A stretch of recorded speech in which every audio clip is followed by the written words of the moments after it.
Counselor Accents Podcast. Two school counselors who love their jobs. Oh, and they happen to have Southern accents too. Bless their hearts. I am Kim Crumbly. And I'm Laura Rankhorn. And together we are Counselor Accents. And Yeah, Laura, you told me you had a surprise. I do. I didn't want to tell you much about our guest today because I want you to be as just overwhelmed as I was. We have Kevin Honeycutt with us. And Kevin, thank you for being here. I want to tell you that you went and spoke at my mom's school system in Tennessee. And she came to my house and she was reading your book and she couldn't put it down. It's like I didn't get any work out of her while she was here because she couldn't put your book down. And she said, you have got to read this book. So I ordered it and read it, and I was the same way. And so I did a book study with my students because I felt like so many parts of it were relevant to what our students are going through, but it also provided them with a chance to learn some empathy for other students. And so I'm just so excited to have you here. So welcome to the Counselor Accents Podcast. I'm excited to be here. And you all have started from scratch and built yourself up an amazing podcast with an amazing following. And I've been there. That's not easy. And that means you've got good content or you ask good questions that lead to things that teachers, counselors actually need. So kudos to you. Aw. Thank you. That is so nice. That's a service for people, and that's very, very nice. So I know not everyone is watching. Some folks are listening, and if you could see Kevin, he is so cool looking. I just have to. Is that still a thing? I know my age. We say cool. I mean, is that still? Because he just looks cool to me. It's my goal. I'm Yoda. I've been in education for 30 years. And so here's my goal. I don't want to look like an old man trying to be cool. I want to look like a cool old man. I love it. Because that's tricky right there, Kevin. It could go either way, but let me say you're rocking it right now. I've seen that other side, and it is just sad, but you have got it going on. Trying too hard. You can try too hard. You don't reach back for young. You kind of accessorize, Keep it simple. I know that I'm visually unpleasant, so I use a lot of black. I do dramatic, trying to make it look like, oh, this is on purpose. That's a secret right there to aging. Right there is just, hey, I know, so I'm just going to go with this and be, accessorize like you said. So that's pretty neat. So yeah, you might want to turn on your YouTube to see this cool guy, but. Anyway, we are so excited to have you, and we call, and I spoke a little bit about before we went on air, and Laura and I do what we call, try to do periodically a story, and kind of tie that in to every student has a story. And so what are we doing to hear that student, to be heard, to be seen, and advocate for that student? So why don't we start? I think that's a great lead in, Kim, to the story that we're about to hear. So, Kevin, I have your book in front of me, and I would just like for you to start by telling us a little bit about yourself, and then let's just see where that leads. Okay. Let me see. How's the best way to start this thing? I was born on the road on the way to somewhere because my dad was relentlessly running. The book's called Midnight Run because it was about the fact that in our family, at any moment when Dad had broken the law or done something sufficiently terrible that we had to move quickly, he'd say, midnight run. Like, I might be at your school and doing really well, and maybe I might even want to try out for it to play, or things were just going that way. But you learn not to, because at any moment, you come home from school and he says, kids, midnight run, and we knew that was code for get everything that you can fit into a trash bag. That's your luggage, and we're out of here. Tell no one. Don't tell your friends. Don't go back to school. We're going. You don't leave evidence so they can find Dad, or you'll be back in the foster home if that's what you want. So that was it. And it was just normal is what your life is. You don't know that it's not like everybody else. You just live that life. And so Mom had this bag of what she called whatnots. Back then it was whatnots. Is a chicken and 2 chickens, salt and pepper shakers, and a couple of this panther that had a plant growing out of it, and about, I don't know, maybe 10 things that when we set up the new house, she put her whatnots out, and that was the new home. That was the signal. Okay, we're home again. Now we go to school. We apply for free lunches. We apply for welfare, food stamps, if Dad doesn't have a job or if he's drinking. And here we go again. Be cool at school. Don't get noticed. Don't try out for anything. Don't get your name known, just in case. And just survive and be good. Be quiet. Sit in the back row. Don't cause trouble. So we were good kids. We just weren't allowed to be visible. So there was the people, right? Counselors, teachers who did see us, who saw us. And some of them too, I think, knew. You know, as a counselor, you know there are certain things that if you find out, you got to call services and breach that relationship. And it's hard because you're trying to be there, but you've also got certain things you have to do. And I believe there were counselors who, rather than trigger that whole system, fed me under the table emotionally because they knew something was up. They didn't know what was up. Also, school cooks were this way. They seemed to know I was a hungry bird, and they snuck extra food on my tray. There's angels like this out there who see and do. And they were there everywhere. Every school, there was somebody like that. And you learned to look for them. You had to. So as you're coming up in that school culture, you find out school culture can be very cruel. And usually it's on the part of students and sometimes teachers, where people think you are what you look like. Just because you accidentally look like this doesn't mean you went to the store and picked it out. You didn't choose it. It chose you. And they treat you accordingly. And so some people treat you like what you might be. And some people treat you like what they think you excruciatingly are.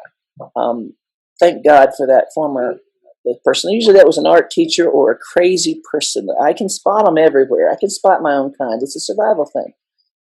Usually they're in trouble all the time because they bend the system to match the kid. They don't bend the kid to match the system. And they do this without permission sometimes because the kid's bleeding out and there's not time to wait for a school board meeting or policy change.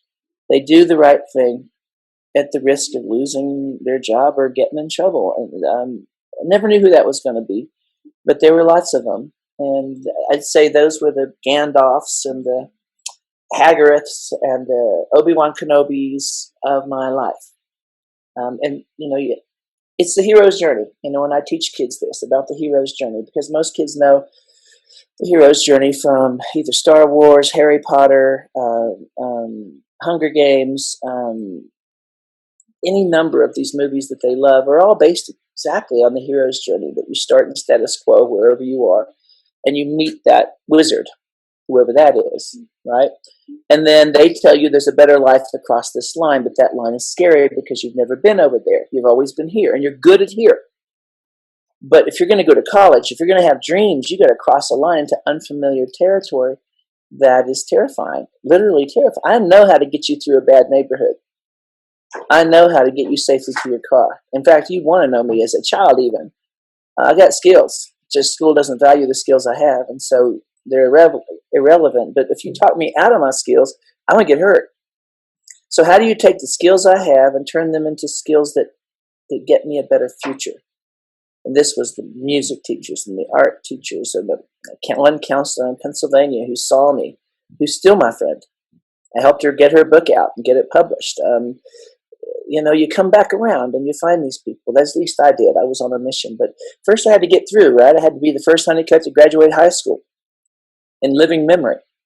And go to college after that. Think about that. Think about trying to build something no one in your family has ever seen. Not only that, but if you talk about it, they will hate you for it. Oh, you think you're better than us, Kevin? Oh, you think you're better than us, Professor Kevin? Oh, they'll pee in your campfire because it scares them. They want what you want, but they have never done that. Now, here's the danger when you're talking to kids. If you're going to climb that mountain, first of all, look up there and find the people you look up to, the ones who beat the odds too, the ones who made it up there and didn't fall back to base camp. And then start ignoring the people in base camp who are saying, you can't do this. Honeycutts don't go to school.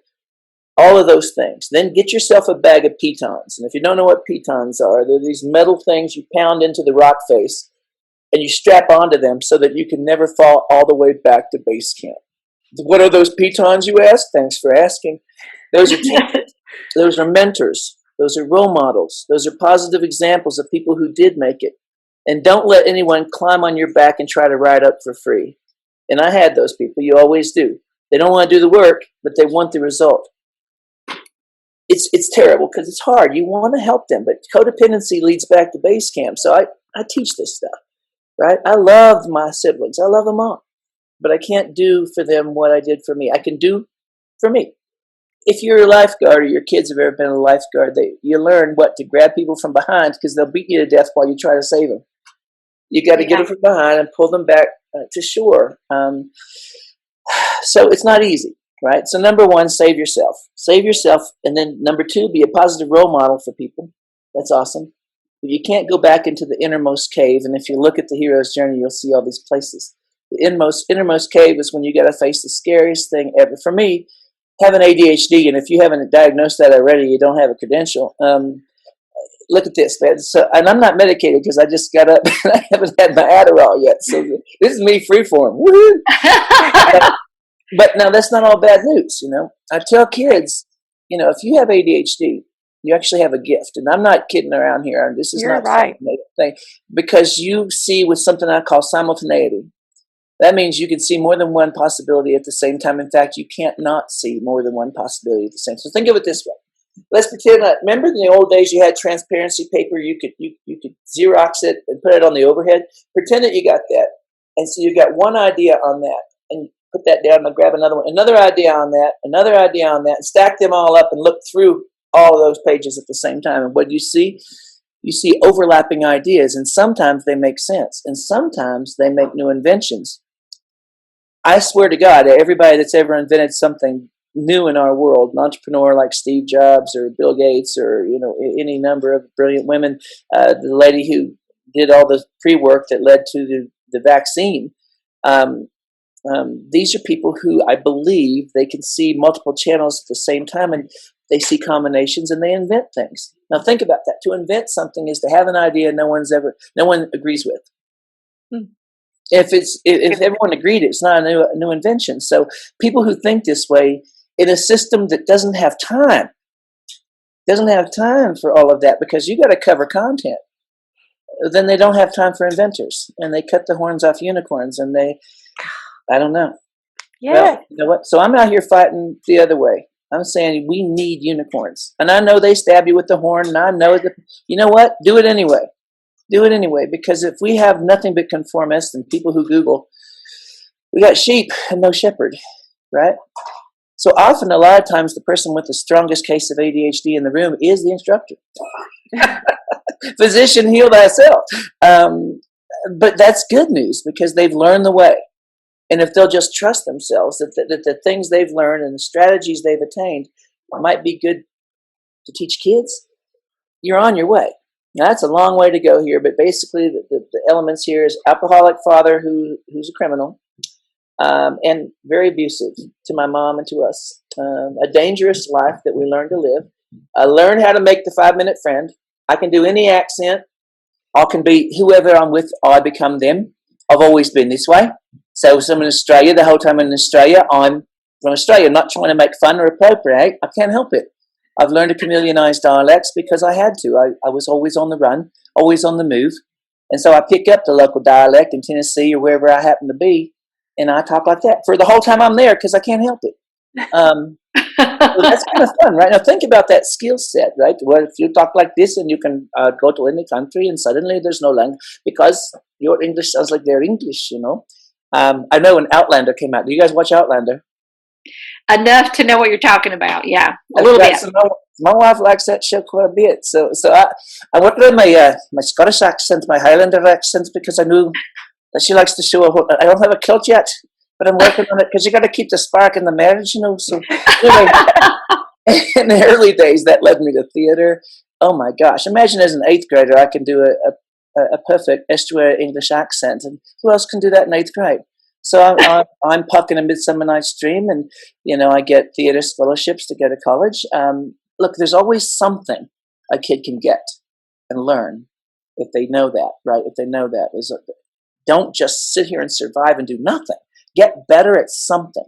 Keep filling up that skill set tool bag, because you're going to need all of those potions on your hero's journey. So whatever that looks like. I would love to give you guys my current slideshow for kids and for at-risk kids is basically the hero's journey, and I take them through Star Wars, and I take them through Lord of the Rings, and then I take them through my life. And then I take them through their life and say, have you found your wizard yet? Right? And where are your potions? And who's your crew? And a lot of times the crew that you have is not the crew. They will talk you out of your hero's journey, or they'll mess up. You've got to find a new crew that you trust, right? Who's on your side. And sometimes it's not who you think it is. Sometimes you got to empty the closet. You can come back and try to love them later, but if you take them with you, you're probably not going to get there. So, you know, think about that. If I'm trying to help you to have a better life, I got to show you a better life and make it so clear that you can see it as clear as this life. Because this life you're good at. If you keep asking yourself, why do kids mess up? Why do they mess up and go back here? Because they know that.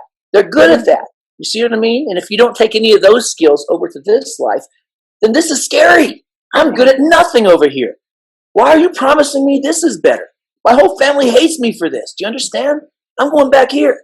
So I'm going to burn it all down. You ever have a kid you've worked with for a year, and in 1 hour, they burn the whole thing down in front of you, and you're like, why did she do that? Well, I taught for a long time. I started having theories about this. They're running back to normal because their normal might not be normal for you, but it's normal for them.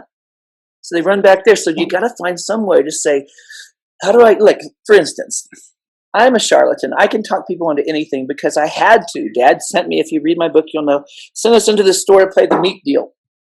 Here's the meat deal. We got no food at home. You go in the store and you say, I bought a roast here my mom did last week and it was rotten. They say, where's the receipt? Then you get loud.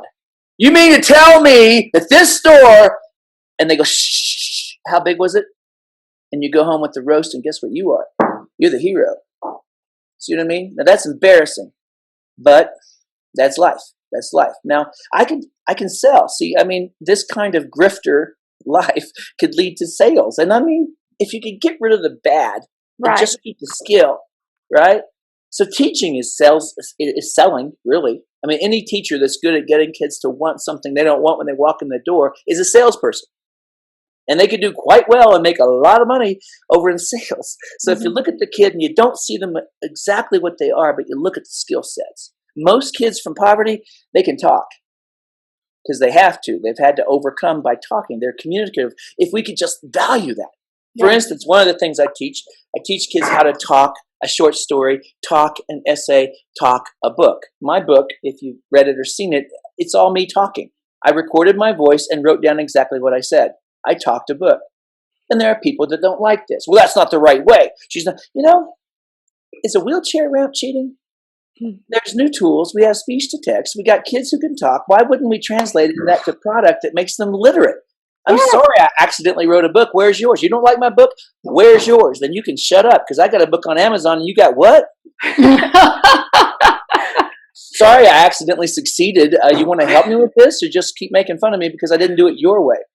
Your way is anal surgery for me. I can't do it the way you did it. I don't diagram sentences and I'm not lazy and I don't have an attitude. I can't. I have dyslexia. I call it Lexdixia. I can't write a book. So, if you can help a kid do that, and any kid, any grade level can tell a story, most kids won't stop. So you just hold your phone up and turn on Siri and have it recording while she's talking about dad and the fishing trip. And then you open it and say, sweetie, you just wrote 3 paragraphs. Would you like me to delete this or send it to you? Oh, send it to me. Cool. Then you got a good start. And we'll spell check. Don't worry. Add a couple pictures. You got your story done. What else can we do? That's the teachers I like. And there's no policy for that. Do it anyway. Once it's in the trophy case and the whole town likes it, really hard to be against it, right? Yeah. So that's why I spent my whole career just doing it anyway and getting the newspaper and the television news to like it. And then I'll dare somebody to have a problem with it once the whole town. People support what they've learned to be proud of. So you just got to find a way to give them a trophy case. I'm not trying to go against the system. I'm trying to find another way to let kids shine. I'm a MacGyver. I'm a digital dumpster diver. I've got no ego about this, but I'm connected to 100,000 teachers worldwide across social media. I'm smart, but my network is brilliant. What do you need? And here's the thing. A lot of teachers are out there listening to this podcast. This might be the only thing they listen to on the side to grow their mind. And here's what I want to tell them. Don't just listen. Connect. The smartest person in the room is the room. How big is your room? And don't wait for the next PD. I mean, that's fine. How many months are you going to wait? And how many times is it for counselors? It's usually for whatever it's for, but it's not for you. And you're sitting there thinking another one of these whole days. You're trying to cut your wrist with the program. Right? And you're thinking, so I got to build my own self-directed staff development. So I'm there. I'm connected. I'm connected to people and I'm learning 24/7. I have to turn it off sometimes, drinking from a fire hose. But I want them to connect too. Connect with me. Start with me on Twitter, LinkedIn, Instagram, name it. I'm there. And I have to be. I'm smart, but I'm not the kind of smart that schools might need me to be. I got to be better than that. I call it hyper life. So if you say, Kevin, do you know any free tools to help kids when you're looking at SEL and trying to find ways to meet their needs? Well, give me 5 minutes. Let me ask 100,000 people. What do you got? Google? I got Google. You got time for that? No, I'm going to ask 100,000 people. Some of those people are going to be counselors who've been using these tools for years. They're already test driven. Want to compete with this? Right? So I have learned, right, to fill in my deficits with tools. And any of us can do this. If you're alone, let's say you're in a small district, you're the only counselor in the district. It's you. I know that feels. I was the only art teacher in my town, K-12. You know, that's a big responsibility. You're all the art they're going to get. So you want to be bigger than you are. So how do you do that? You could read journals. Back in the old days, you read journals. What, twice a year? Biannual. Ooh, nice. Think about it. Life is going by, man. We're blowing through heartbeats right now. You don't want to waste a whole bunch of that stuff when there are kids who need things and parents who need things. So it's not an ego thing, right? It's about trying to be something that they need. And also, by the way, it's a great way to spend a life. There's all kinds of research about how long you get to live if you keep growing this brain. How many of you known a teacher who retired and died a year later? Mm-hmm. You rest, you rust, right? So I'm not resting. I know how many I got the rest of eternity to be taking my dirt nap and see the Almighty. This is my shot on this little globe here. And I'm going to make the best of it. I got a late start because of my childhood, but I'm here. And I might be 50, 55, but you know what? I'm Yoda. I still got powers. I've been thinking about this lately. I want to help kids understand this, that in your lifetime, you are 5 or 6 or 7 U's. Think about this for a minute. Go back to that little girl that started out. Make a little card, a D&D card, right, or a gamer card here. Show me her potions. Show me her strengths, right? Show me her weaknesses. Now, next phrase, junior high girl.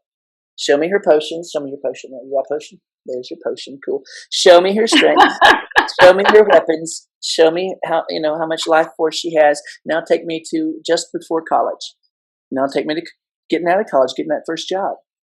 Now take me midway through that career when you're burned out and thinking about quitting. Now take me to you finally cross that wisdom line and you don't care what people think anymore. And you can do anything that's right. You know what I mean? That's another character. So after COVID, I believe we all got to reset. I think we had this gap that went along, like this weird gap, and then suddenly we got to decide, who are we now? Because we got the rest of our career to make a difference. So I'm literally making cards of my face as all these people because I really need to understand. And I do this because I'm going to talk to kids and I'm going to say, after COVID, who are you? What new strengths do you have? Right? And how do we do something about those things you perceive as weaknesses? How do we write them on a piece of paper and throw that away? Right? Anyway, boy, you asked for this much and I gave you a whole novel. I don't ever want you to medicate yourself again. If this is how you are unmedicated, this is great. So throw the medication out the window. Right. And it's like just boom, boom, boom, boom, boom. I was writing as hard as I could because it's some powerful truths, one right after another. And so I'm always amazed at people who came out of this poverty, out of this generational poverty and abuse. And because sometimes I think as educators, we feel like it's almost a miracle for a child to come out. I mean, I feel like sometimes, like you said, they go right back into it. We feel like we're spinning our wheels, and you think you've made progress, and I, I've dealt with kids that came from generational poverty, and then I see them years later, and they're right back in it after we had, after they came out of it or whatever. So that helps me understand, and I think that's so powerful for educators to understand. That's the comfort, and what you're talking about, your people, your family, or the people that you grew up with. I can see where that could drag you back down, and that for educators to understand, that's the comfort, and that's a big thing to move out of that, and it takes a lot of courage. It doesn't. People ask. See, for a long time as a teacher, I'd say the first 7 years, I never talked about this. I didn't talk about welfare, food stamps. I was embarrassed. I felt like a skunk at the picnic, and I was trying to keep the smell down. And then I realized, that I got kids in my class that got that smell, and they don't know their teacher has it. And I thought, who am I to hide my scar tissue? They need to know that I have come through this, and then they will follow me, and I could become a beacon. So I did, and once I did, there are teachers who are like, I knew it. I knew he was whatever. I let all of that go, and I started realizing this is worth writing down on something. This is what you tell kids: your biggest weakness is your biggest strength, waiting to be told well. You understand? So don't waste pain. Paint with it. That pain is your lyrics. That pain is your poem. That pain is your painting. That pain is your determination. That there are rich kids who would love to have your story because they don't have one. They have to invent a story. You are a story. And hey, kid, guess what? Who can compete with you at telling your story? You have absolute authority there. So stop belly aching and let's turn that into your success. And I know it's not easy. It's a choice you make. Right? You have skills. What are you going to do with that? What will you do? We have new tools now. In the old days, if you didn't know Biff and Ted and go to the same university, you couldn't be in Skull and Crossbones and be president. Now it's like, big deal. I don't care. I've got 100,000 followers. What do you got? I can build my own authority. Get off your butt. The only thing that can stop you is you these days. Mm-hmm. True. I cannot wait to tell the turnaround story. But here's what I tell kids. You can be where you're from, but you don't have to be where you're from. Use the authority of all that stuff you learned, right? It informs the things you will do. Also, build a life that puts you in the position where you came from and what you learned is your power. If I go to the wrong meeting, I got nothing. I go to the right meeting. I'm talking about at risk. I'm talking about SEL. I'm talking about helping kids from poverty. That is exactly my church. You know what I mean? And I am the preacher. There's some talking about grade scores and assessing kids and deciding what their weaknesses are. That's my anger area because I believe we do that wrong. Where's the big assessment of their strengths? Where's that?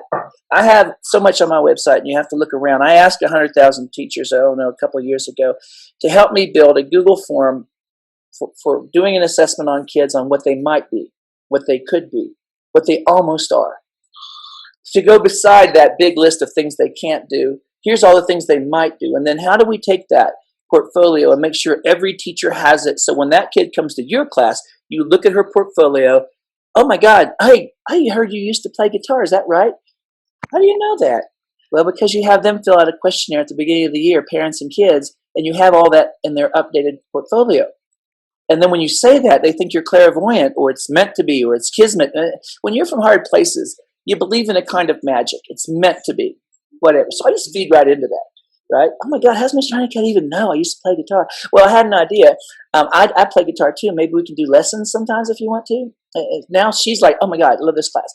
Right now, what do I know about you all? What do I know about Laura that she used to do it, that she might do it, she almost does. And how do I feed that?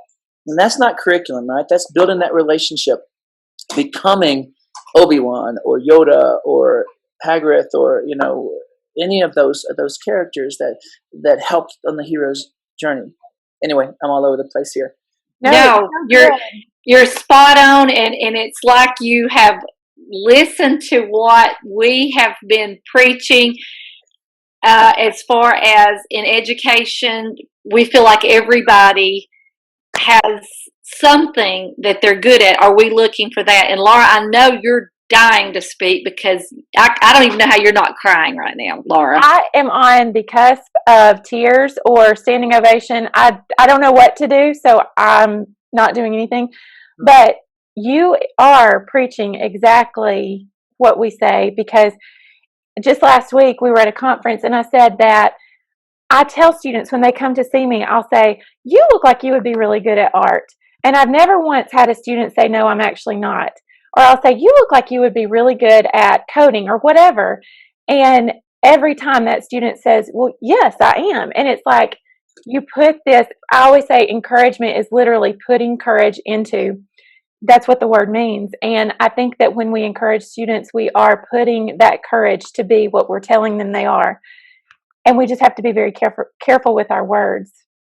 That is so good. Yeah, I love the way we can look at the kids who we think that we have this feeling that, like he was saying, there's something going on. I think we know they're living in this generational poverty or whatever, but there is a tenacity to these kids. There's a grit to these kids that, like you were saying, we don't see with other kids. And sometimes that comes out just in that behavior, and all we see is, I've got to control this behavior.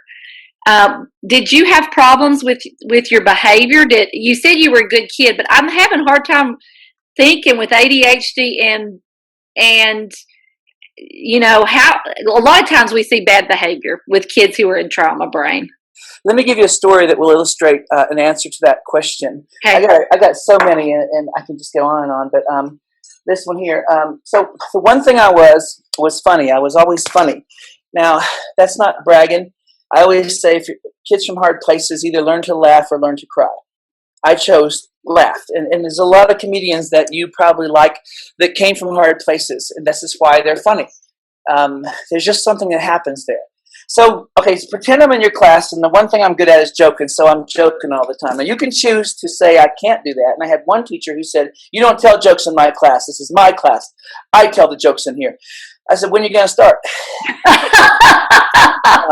I'm sorry, but you're not funny. I'm a ninth grader at this time.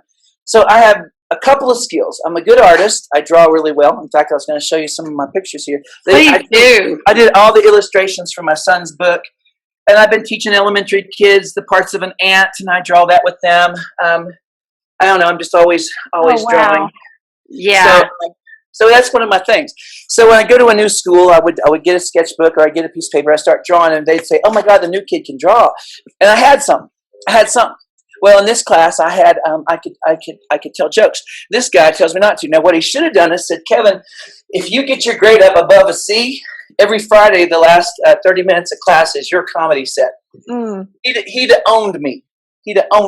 Yeah. But no, instead, he just went ahead and amputated the one thing I was good at. And so now I'm not going to be his friend, of course, but I'm not bad in class. I don't want to because if I get yelled at and the teacher calls home and SRS gets involved and gets a gander at my trailer, we're back in the foster home. So you understand, I have to be good. I don't have a choice. I got to plug in because I'm down to like 1% power. So I got So go ahead. One day, I told a joke in this class, and the whole class laughed, and he lost his crap. He decided that was today. He's going to do something about this.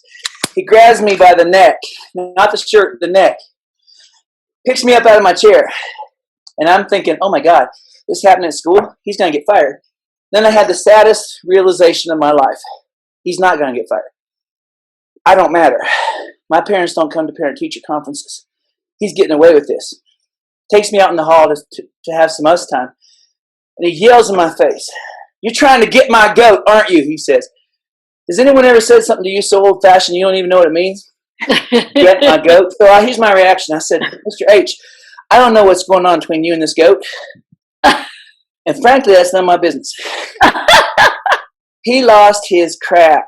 He picks me up and body slams me on the terrazzo, knocks the wind out of me, points in my face and says, "You don't matter. You will pump my gas."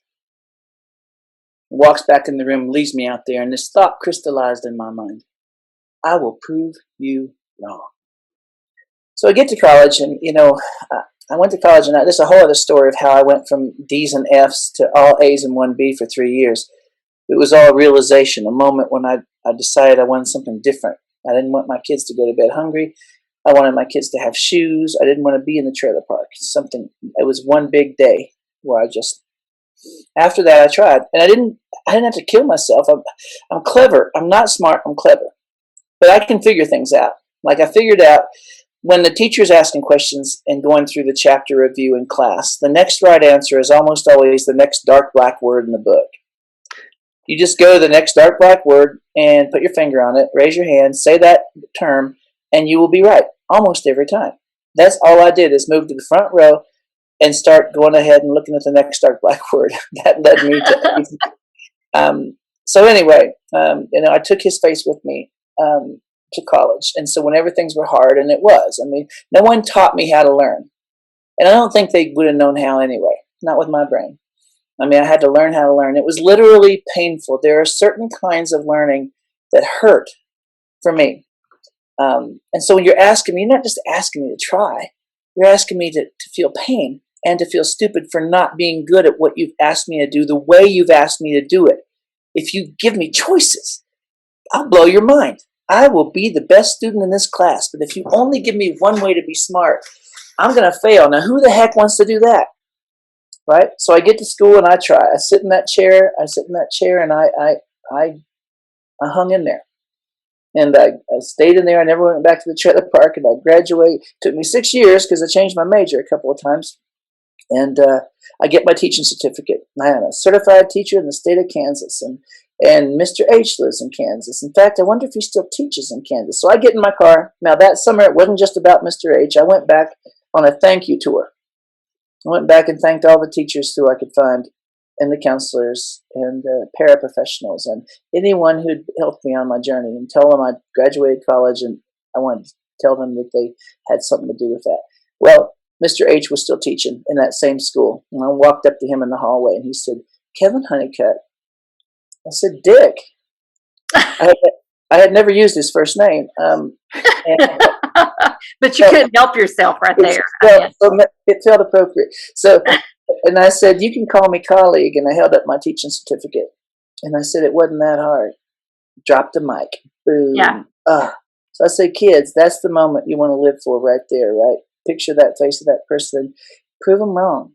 Prove them wrong. Nothing feels better than that. Now, can a kid be funny in my class? Of course. Can they be funny every minute so I can't teach? No. We will find a way to motivate you with the skills you have, to give you something, to give you your powers back. If I bring you, look, think of it this way. If school was a fort, right, and these kids had lived on the prairie, and they'd learned to fight, and they'd learned to survive, and you bring them into this very polite fort, and you tell them all these things they need to do, and you divorce them of all the skills they had out there on the prairie, but at 3:30 you send them back there. Is that a service? So if I can't translate your survival skills into thrival skills, I just made that up just now. Pretty good. Write it down. That's good. Then you basically are precluding their skills, right? And you're showing them a skill set they're not even good at yet, and saying you got to survive the rest of your life the way I'm telling you to, with this thin set of skills that you're not good at yet. I don't care who you are. That's a hard one, right? So relationship is number one. Number two, I would say to most teachers, do an inventory of your life and look for the pinch points, the places where let me ask you this. How many of you went to college, got out, paid all the bills, and started learning how to be an educator? Right? So you learned anyway on your own. I mean, Right. why not? Right? So helping kids build their skill sets, the biggest thing is, how do you teach them how, number one, why to learn? Number two, how to learn, given their situation. And I'm telling you, kids, I don't care who they are, they've got skills. You have to look real hard sometimes, and it's probably going to be in a way that the system didn't teach you to look for, right? But you look for it. And the fact that you're even looking, right? Here's the thing. We are their surrogate self-belief until they find their own. We are their surrogate self-belief until they find their own. So they listen to you first, and that relationship gives them power. And they're like, and Mrs. Crumbly thinks that I can. She's the only one that's ever said that. Well, that's thin, man. That's one person. Everyone else in their life is telling them they're a loser, or they're never going to make it. One voice By the way, one voice is powerful, but you got to have a relationship. And I'm going to think, why is she saying that? What does she want from me? What's she going to do to me? Right? Because that happens. When you're from poverty, you find out that even though you're from poverty, you can still be victimized. Right? I learned from a dentist what can happen to a poor kid. So my brother and I go to the dentist. We had our first medical card. We go to the dentist the first time in our whole lives. This is probably 5th grade. I'm so proud I'm bragging at school. Yeah, going to the dentist, I don't even know what the dentist does. Never been there. We get to the dentist, and it turns out me and my brother both had the same problem, that this tooth and this tooth, right, needed to be drilled out because there's a cavity there, and they're going to put a veneer on there. Now, here's the truth. Our teeth were perfect. The dentist could make $1,000 a kid if he drilled out our teeth, and so he did that to us. Well, those veneers fell off in no time, and then we had this tooth that was all drilled out and vulnerable to cavities, and we lost those teeth. These are all fake teeth here. That was done to me by a system that saw money in a poor. So how much do you think I trust the system? I don't want to go to the doctor. And this is why we die, people from poverty, is we die in our 50s of diabetes and heart disease because we're afraid. We only go to the doctor, we go to the emergency room. So again, restoring trust. Restoring trust. And that's tough, man. I ask parents to come to the school. How do you get parents to come to school? On teach, all I hear is bad news about my kids. All it's going to do is confirm that I'm an idiot and now my kids are. We got to do something different. One of the things I did in Montana, we got a family engagement grant. And here's what we did. We had a big cardboard night at the school, invited everybody, fed them chili. And they got to build a Martian colony and spaceships. I got pictures. You got to see. It's off the chain. Hundreds plus people are there. And the principal's with me, and she's like, I haven't seen any of these parents and grandparents before. And yeah, sometimes it smells like alcohol and marijuana in there. But guess what? They're at school. You know why? No one's afraid of cardboard. No one's afraid of duct tape. So you got to start there, right? If you bring me in for an inquisition about why your 8th grader is failing, all you're doing is saying, hey, come back to Auschwitz. I know you survived the Holocaust. Come back anyway. Damage was done. Not on purpose. Doesn't matter. Yeah. Still, it was done. So we got to do something different. Now, it's in the gym, right? That's not a scary place. So whatever it takes, right, to create that, to design that experience that no one's afraid of, to come back and get to know their parents. Take some time. Listen to them. Build a spaceship beside them before you tell them that you're the teacher. You're their teacher? Yeah, I know. It's crazy, right? Yeah, I went to college. Whatever. You take the time to build that, so then when you call the next time, they're like, oh, that's Mrs. Rancorn. Yeah, she was the one. She got a paper cut. Remember, she couldn't even build a spaceship. Yeah, right? And they remember you. So you got to have a good story first. You got to have a memorable, good story to start to replace and supplant all of the things that happened, because you don't know what happened. But my guess, when you say generational poverty, right, that sort of tells people that means their mom struggled and their mom struggled. So this is going on. Someone's got to stop this. I think you start by having one good story, then another good story, and you're looking for the good. And yes, sometimes you got to amplify something that wasn't quite great, right? Because they got to have something to put in the trophy case, and then something else, and then something else. And before long, Honeycutts go to college. My son went to college and became a teacher. He joined the family business, poverty. So this one's already talking about college, And so yeah. I put the family tree above ground, and it's possible. But it takes determination, and it takes some really, really great people. And understand, teachers and counselors out there, you're not going to get them all. And I love you all for what you do. You go home knowing you obsess about the one you didn't get, and you forget that you got 3 of them. You got 3 today. That's a start. They're standing on the beach. They're not drowning. So just keep going in there after them. Right? Keep going in there after them. And I want to share this podcast with my fellow educators in my own particular school, because it's high. We have a high rate of poverty in our county, but especially in the school that I teach at. And I think it's so important to hear a voice that's coming from that place, because we get so frustrated with the choices that the parents make. Like I think it was the last day of school, and with this family that they don't have anything. I mean, they come dressed and whatever, and it's not clean, but yet they spent their money on an above ground pool that when they got their stimulus check. And we do though. It is very frustrating. So I think it's to understand that mindset and to hear somebody who had lived that, but it doesn't mean that there's not good within that and that we need to find that within those kids. So let's examine that story for a minute. Okay. When you're from poverty and suddenly there's some money, right? We think of it different. We think God gave us $1,000 and that we need to spend it as quick as we can before someone gets it. And by the way, people that aren't from poverty, they bought a pool already. We never got one. Our day never came. So it might seem like we're wasting our money willy-nilly, bought the wrong shoes, but I've been waiting my whole life to get my kid those Nikes. Right? So he's finally getting them, and you're mad at me? Look, I don't need the thing you think I need. That's arrogant. I need something else. We need to believe. We need a little pride up in here. Right? And so, first of all, you got to get rid of judgment. Judgment is the first step toward losing it all. You don't do that. You say, what a great pool. You got any pictures of that? You make a big deal out of their lottery winnings because, dang it, they don't win very often. Yeah. And then you teach them how to make their own lottery. So they don't need a ticket to scratch. They are the ticket. Right? Yeah. That's what you do. But you don't start by, and I know it's hard. Everyone wants to do that. They're so afraid someone's going to get something for free. You have to understand they never got something. This is their first day at the dance. And I'm one kid that got out of poverty. There's other people, and in other ways. I get that. One of the things I use as a metaphor, I call it life choice Plinko. And I've actually got a picture of this. If you want it, I'll share it with you. Think of it this way, kids. Here's Plinko, right? If you're dropped in here, you're from poverty, you're from welfare, you're from abuse. If you're dropped in on this side of Plinko, you're from wealth, generational wealth. Right, so if you dropped in here, you're probably going to end up down here, Millionaire Boulevard, when you retire. If you dropped in here, right, first of all, you don't get to fall very far because you don't live very long. It's just a fact. You don't get to live as long if you're from poverty. So, do you want to stay there? No. Okay, so if you're from poverty, you don't get to make as many mistakes because you end up in jail or dead. If you're from wealth, how many mistakes are you allowed to make? Yeah.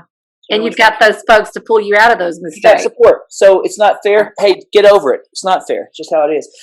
When you're falling through Plinko and you're hitting those pegs, what are those pegs, kids? Those are people, opportunities, temptations, mentors, that kind of thing. So what are you going to do? So when you hit one, let's say you hit one.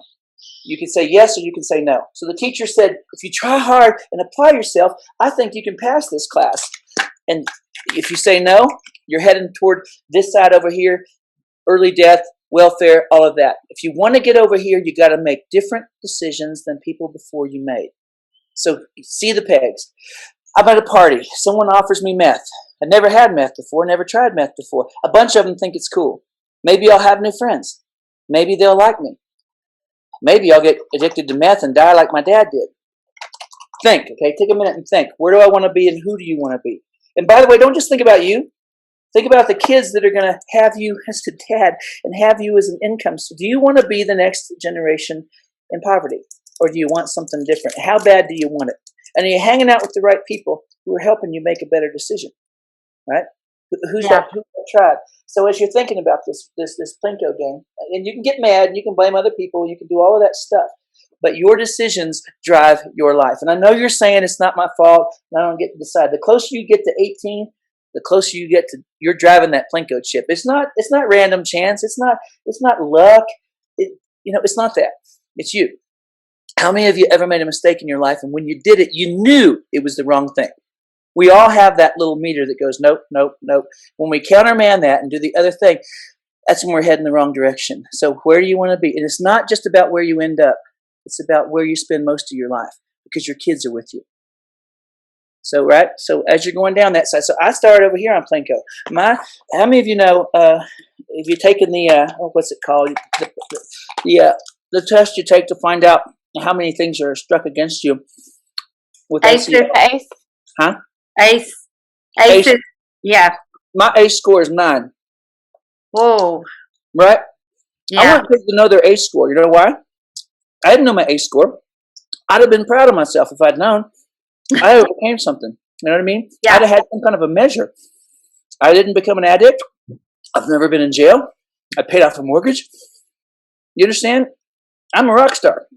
Yeah. But if I don't know what an ACE score is, I don't even know how to compare. I think everyone should see Paper Tigers. Every faculty should see Paper Tigers. Every community should see Paper Tigers. And we should start a conversation about what you want. What do you want? Let's build a pathway to what you want.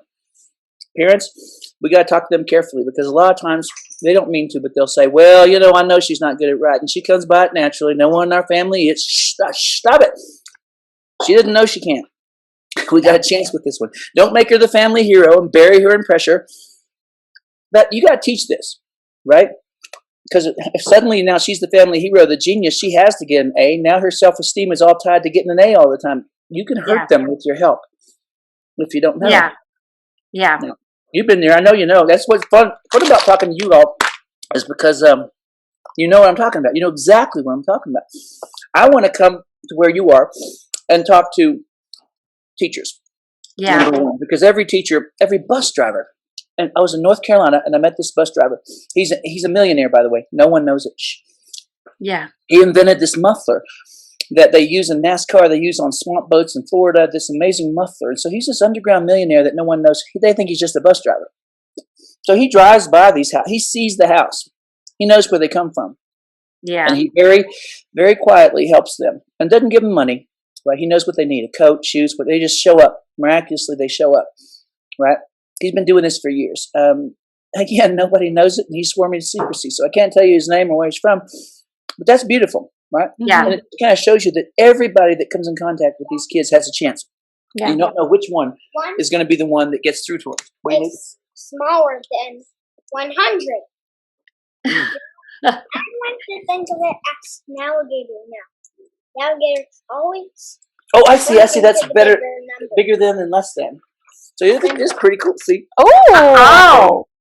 Yep. 100. Yes. Is really cool. Alligator. Somebody's a good dad. Somebody's a good dad.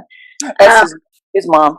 She's I teach him art and music. So we want to know because I have a feeling that school systems are going to want to know how to get you and how can we get you to speak to our students and to our teachers, and what all do you offer in that way? Oh my gosh. So if you go to kevinhoneycutt.org and we'll link that. Look, I've got I've been doing this staff development thing and talking to kids for 18 years. So when I got out of the classroom, this is all I've been doing is building content and trying to turn this journey of mine into something replicable, a roadmap, if you will. The book was the beginning, and now I talk to kids. I go to a lot of alternative schools, and I talk to the whole. Give me all of them. Tell me I can't do it, because I dare you.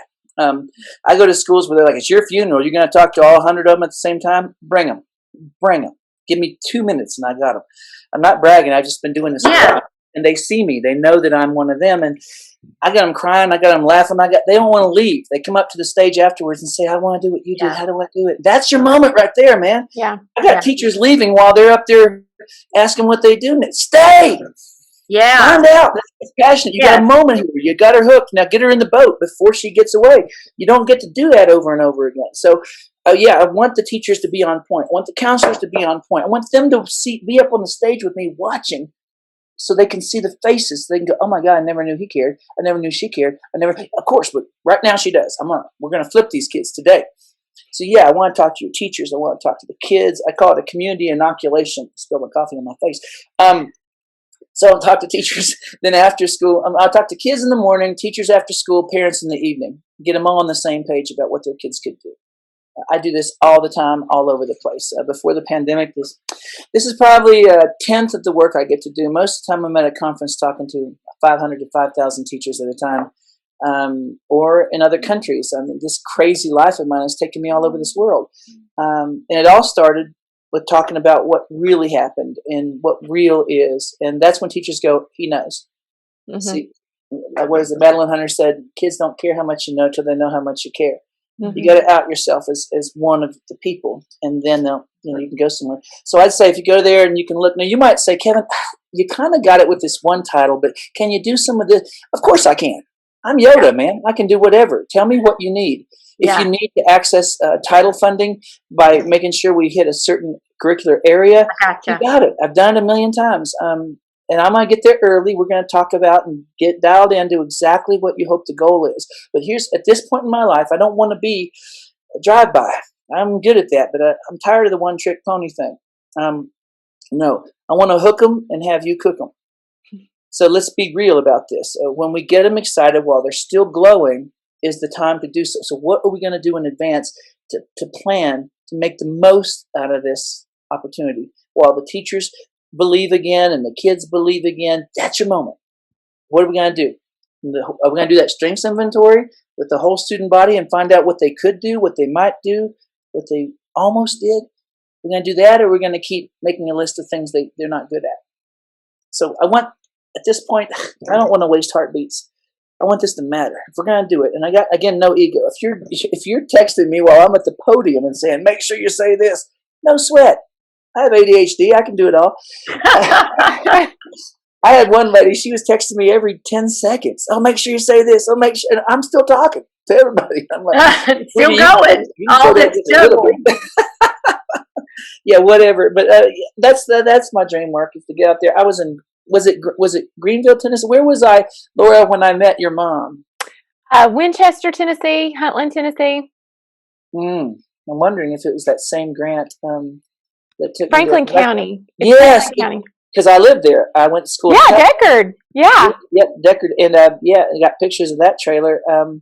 Yeah, and I got to. That was a dream because I got to stand in the gym with kids sitting on the floor cross-legged and tell them that I was one of them and that this is where I am now. I'm not bragging, just saying you can do anything. Yeah. I was in that trailer park. And by the way, I couldn't mention the trailer park because there were kids in the audience who were from that trailer park. Wow. Yeah. How surreal. That must have been so surreal. Imagine how it would feel to come full circle in your life, to come from not having food in the fridge for the winter and dad being passed out and having this feeling of helplessness and going to Pelham. And, and again, I wasn't from Tennessee. And so, I don't know, I was only there for a few months, but I was through a cold winter and being back there again. And I felt like God brought me full circle. And he said, hey, Yoda, now heal other people. God, I want to do it again. And if I had my choice, that'd be what I do all the time. It's not always. I'm talking to academics, PhDs. Imagine I have my bachelor's degree. I have a room temperature IQ. I'm reasonably intelligent. But, the other keynote is Dr. What's his name? Dr. Sir Ken Robinson, right? This is when he was alive. He's the other keynote. And then me, Trailer Park Kevin, is the other keynote. And that kind of confidence is what I want to have. Whatever they decide to do, whether it's singing or I got stories. And I want to light these kids up with stories and then show them a pathway and say, hey, mentors, teachers, don't let go of their hand. Get them all the way so they're on their way, right? And then we'll see them on stage. We'll pay for the ticket. I am motivated, inspired, and you are absolutely right, Laura, but the work that you are doing, I cannot tell you what a great, we say everybody has a ministry. What a ministry. When I think about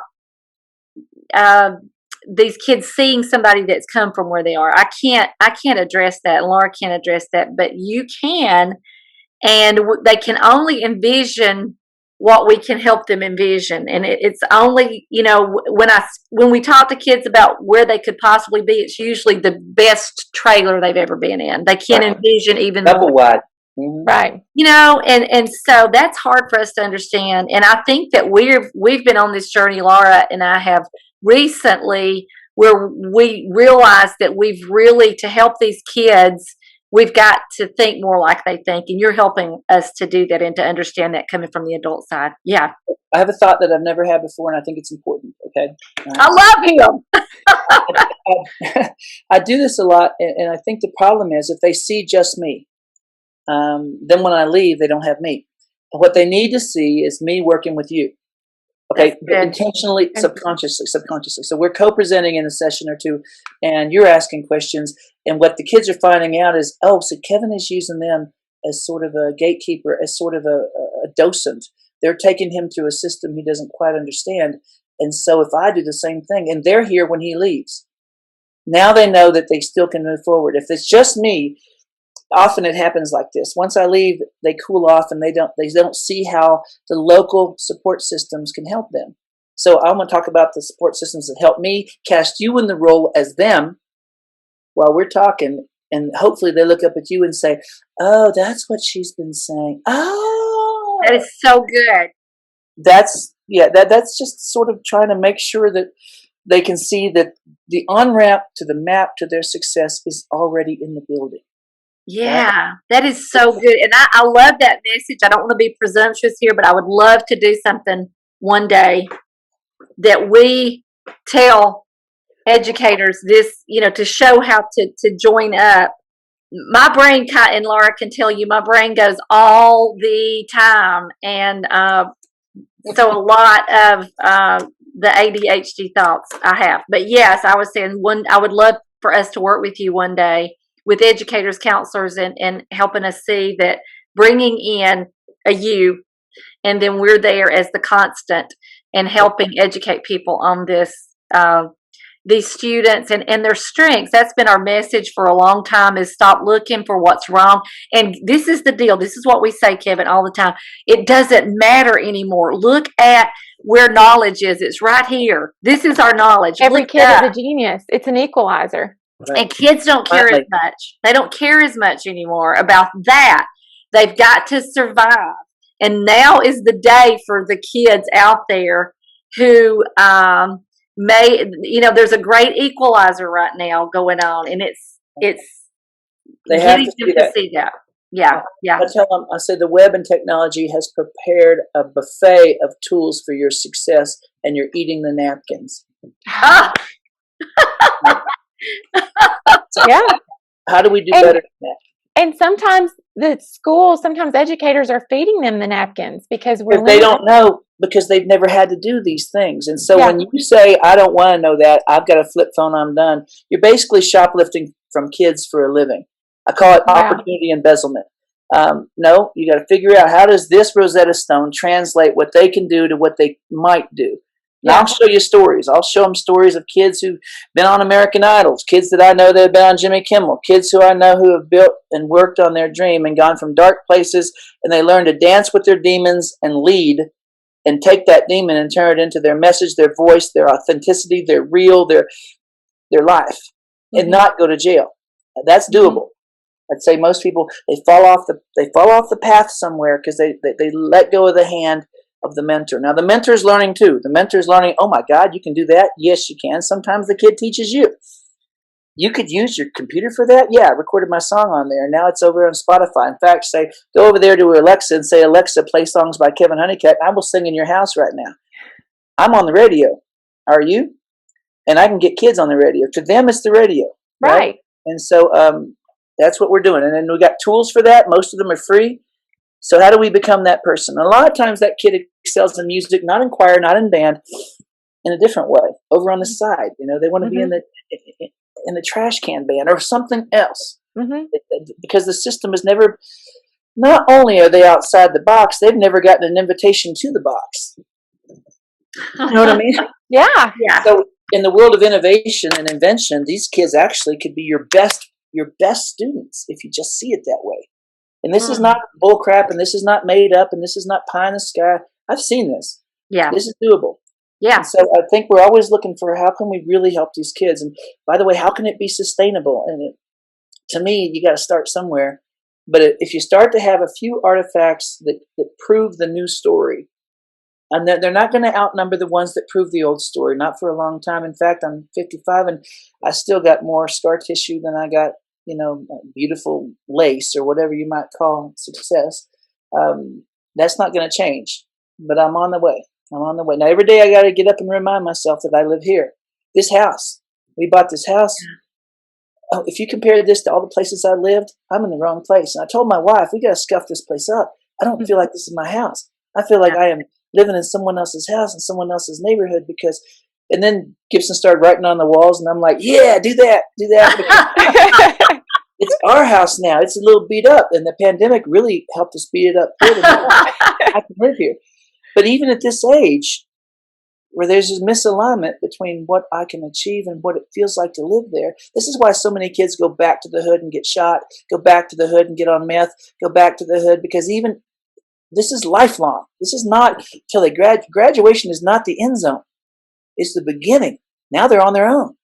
So we got to give them a skill set that's strong enough, powerful enough, reverbs enough, echoes enough that they can take it with them like elixir in a bottle. And they, in dark times, they take off the top and light comes out of there, right? I tell kids the best way out of darkness is to make your own light, right? So whenever everyone else is making darkness, you make light, right? And I promise you the world will find you. The right people will find you. And they'll feel weird because they're not your old compadres. That's okay. That's okay. Find that mentor, and I know you speak different languages. I know you do, right? In fact, it's kind of hard to approximate what that kid's been through. You can drive through their neighborhood. Oh, by the way, here's one of the things I like to do with kids. I'll have them go into Google Earth, and they'll show me their neighborhood on Google Earth, and they'll walk me through it. And they'll write a tour for me on where they live and how they live there and what life. I can't literally go to that neighborhood safely in some places in Ohio. But that kid can take me there and tell me their story. And sometimes they tell me parts of the story I'd never heard before. And I say, you know what? You're pretty good at this. I wonder if you could write a short story about what it's like to live there. Because if I can empower them and have them be in charge of their situation, they can make choices and they can go into different situations. If they feel at the mercy of the situation, they can't fight. They're up against the ropes getting their head beat in. I got to teach them how to swing, right? And so the first part of that is, I think, them being conversant in telling their story. If I can, my book is sometimes the beginning. I'll say, you read my book.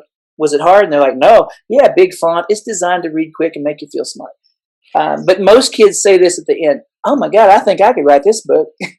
That's exactly why I wrote it. So they would say, so I say, when you write, can you write one chapter as if this was your book?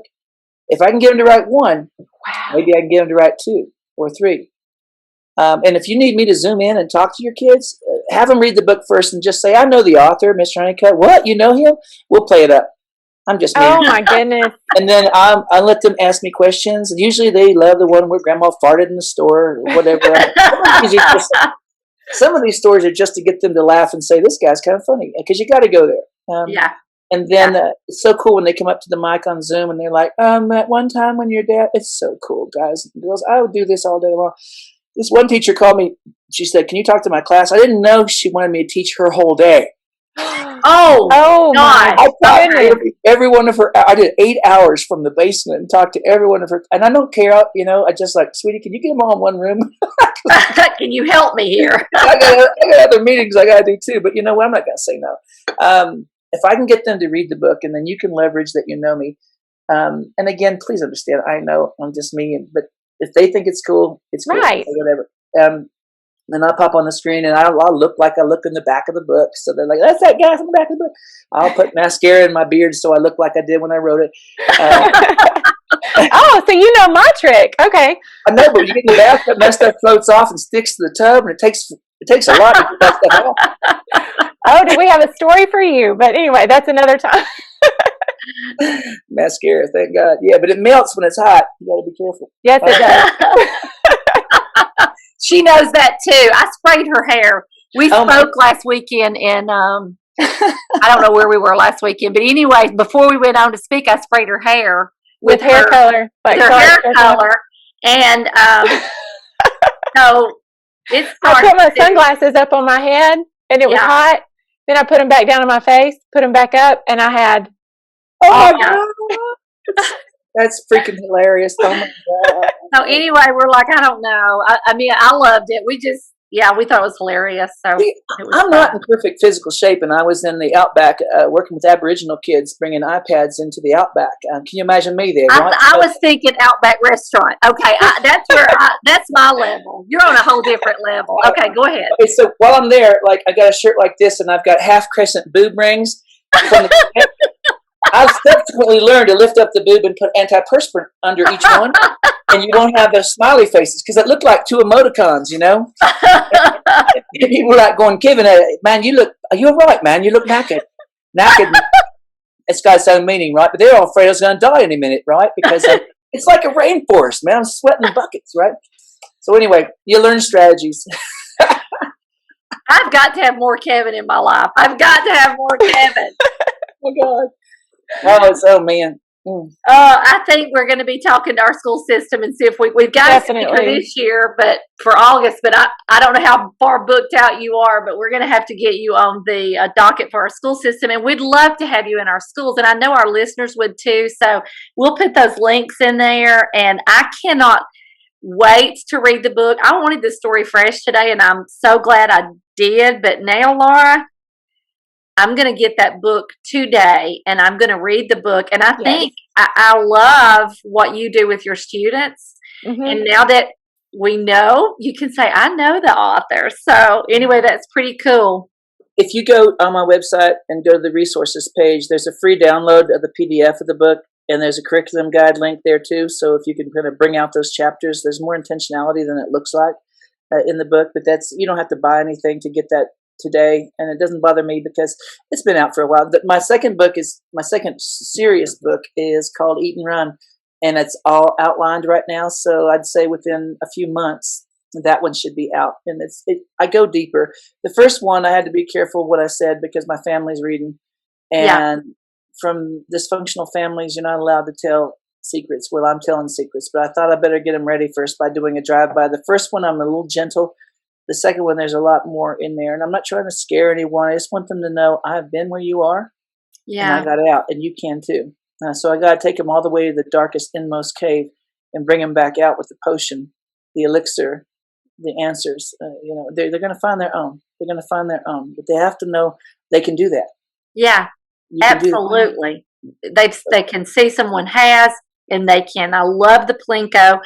Is that in your resources? Is that an activity, or is that just an idea that you're sharing with them? Because I love that imagery, and I can see using that with students. If you hit me on social media, my old website had a bunch on there, and I've been in transition since the pandemic, building a new website, and not every one of my hundreds of pages has been translated to the new website yet.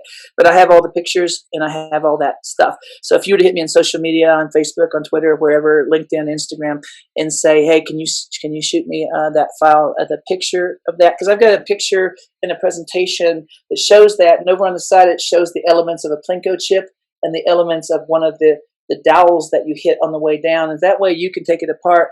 But I have always wanted to make this into an app for the phone. So the kids fill out a questionnaire and the game plays itself. So when they end up over here, they're like, what happened? Well, let's go back to your questionnaire. Wow. Over here, you decided you wanted the car now, so you took a second job. Now you got no time for school, so that's no longer a choice. You end up here. Let's go back and make a different decision. Keep the same job, wait for a car. Do you want to own a car, or do you want the car to own you? All right, so we made a different decision. We went this way.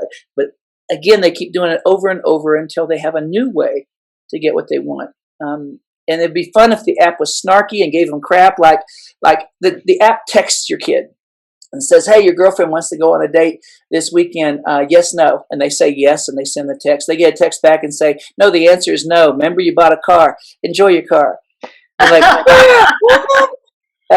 it's funny that way, but so I partnered with kids to build a database of answers, and I got partway through, and those kids graduated, and there I am stuck now with halfway built app. But I wanted to make it an app. Right now, it can be a board game, or literally make a Plinko game, one of the ones you get for after prom. Only tie that to questions, answers, and opportunities. And God, would that be fun just to play that in a room? Yes, and just show them how the Plinko chip goes down, and we can all do that, right? We all have life experience. We know, right? So anyway, I think we're going to have a whole lot more Kevin, because I think his mind is. I love that creativity that you've got going on, and I bet those ideas just keep coming. So there won't be an end. The font's not drying up, so we're going to get more Kevin. But thank you so much for being on. I know that you're so super busy, and we feel so honored to have you on here this morning, and we can't wait to put this out. Thanks, ladies. I'm honored. And listen, anytime you want to do a part 2, part 3, I'm here. We definitely will. We're waiting on that book. Let's get that. I cannot wait. I'm going to read this one, and I'm already wanting the next one. I've not read the first one. Let me know if there's something like is a chapter and you want to have another conversation about that and go deeper. I'm here. Great. Thank you so much. I wish we had a montage of every time we get off a call. And I say I'm in love. Mm-hmm. We are in love. I say we because I know I saw you light up. He speaks our love language. He does. Yeah. I mean, like, do you think he's been listening to us? It's like it, but I doubt it. I mean, it's like we're the same person. It's like I am him. Like, even down to the coloring his hair with mascara. You know how many times in the car I have colored this gray with mascara or eyeshadow? Yes, I do. Unfortunately. Gosh, he had so much to say. I think it's going to be so valuable to educators because we're seeing more and more of this trauma with students who are living in this poverty and living this way. And we cannot continue to educate students the way we did even 10 years ago. Mm-hmm. And we've got to find a way to reach these kids. And I think he is key in for educators to understand how to reach these kids. So anyway, I think my big takeaway was I wanted to write down everything that I think he could do a book of quotes. Oh, yeah. A lot of common sense, and he was saying a lot of powerful nuggets there that I didn't want to miss. So it was really, really, really good to hear him. And I hope everybody that's listening checks out his resources, gets him into your school to talk to your students. He has a lot of energy and would be very entertaining, but have a lot of meat to go with that. Very good. Enjoyed that. Enjoyed very much getting to know Kevin. And he says I'm his friend. He was looking at me, Laura. Please hear my heart. I feel like he'll be calling me to partner on some adventure without you. I would not doubt it, because the way that I looked so disheveled when my whole system here at my house crashed, you're obviously the one that has it more together in his eyes. Only in his eyes. Hear me? Only in his eyes.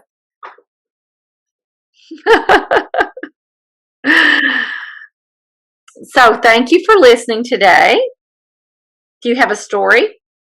Well, I'd like to do a little segment called "Where in the World Has Counselor Accents Been?" And we've been doing a lot. In the world is Carmen Sandiego? It was just a matter of time before you started. Is it that tune? That's the tune. Okay. But anyway, this is a little segment where let's talk about what we've done this summer. And we've been traveling a lot. And last week we referenced it when we were talking to him, but we were at a conference. And do you want to tell our big idea of how we were going to get some exercise from this point forward? Oh, what is wrong with us? What is wrong with us? So we decided that we were staying at a beautiful, beautiful hotel, and behind it was this beautiful golf course. And so we decided after we got through for the day, the afternoon was cooling off, and we decided that we would walk the golf course, walk on the walkway. And so join in. Well, in our defense, it was right there at the back of literally get on the walkway. This inviting walkway. So no signage. So we get on signage. Thinking maybe they think there doesn't have to be any signage. I mean, the rolling hills of the golf course, but it was calling. It was. So we get out there, and I wanted to pretend that we were walking in Ireland. And we have a very big imagination. I wish we had that. I was walking to my thatched roof cottage, and I saw you on my way to the bakery to get fresh bread. And so we are on this, and we're like, why would anybody not walk on anything but a golf course? Now, in the distance, often I hear what I think could be get off the golf course, but I looked at Laura and I said, I am so paranoid, I'm hearing voices. Well, unbeknownst, we were actually hearing voices, and we see a man hitting the high spots coming across the highlands, if you will.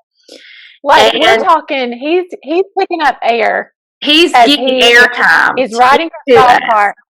Yeah. Yelling, get off the golf course.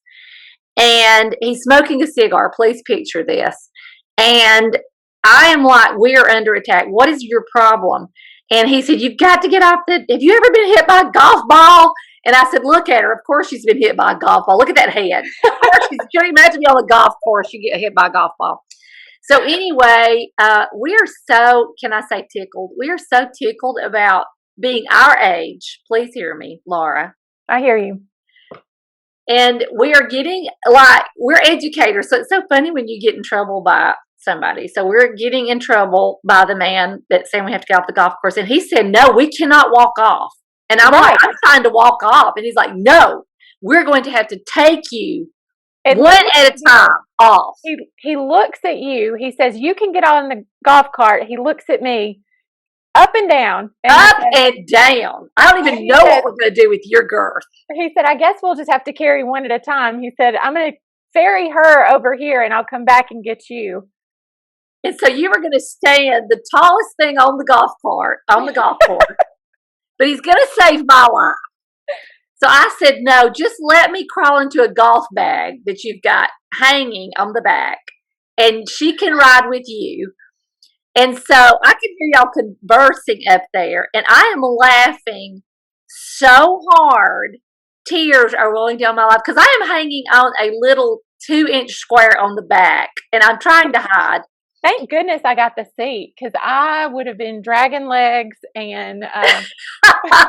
But I was laughing so hard. He finally caught on to our joviality. Yes. And, but he kept trying to want to lecture the entire time. It's like, we got it. We will never get back. You don't have to continue. But I bet he asked us 14 times, ever been hit by a golf ball? Ever been hit by a golf ball? And I'm like, I don't know what to say to you. But he ended up, even laughing. It was just. My favorite part was when I said, okay, we have learned our lesson. We will not walk on the walkway again. And he said, well, that's your first problem. He said, this is a golf cart path. I tell you what you can do. You can go out the front door and walk on the sidewalk. And I was like, I hear you. Lesson learned. We've got it. We have got it. He wasn't being snarky. He was. He wanted us to understand the importance, but I think it's his job to ride around. And Clyde, if you're listening, great job. So it's his job just to ride around looking for whom he might devour with his power. But we did enjoy it. If you're going to get in trouble, and we got a free ride, but next time we will put on cute golf clothes. And we're not going to golf, but we're going to ride around toting a golf club so that we can be on the golf. But I think even if we're golfing, you have to understand that there are rules. And obviously, I don't know how many people get hit in the head by golf balls, but obviously it is a real danger. All right. Well, you can join our Facebook group. Like we said last time, we would love for you to review and rate our podcast so that it's more easily found, and my husband's is not one of the top comments, because that's embarrassing for all of us.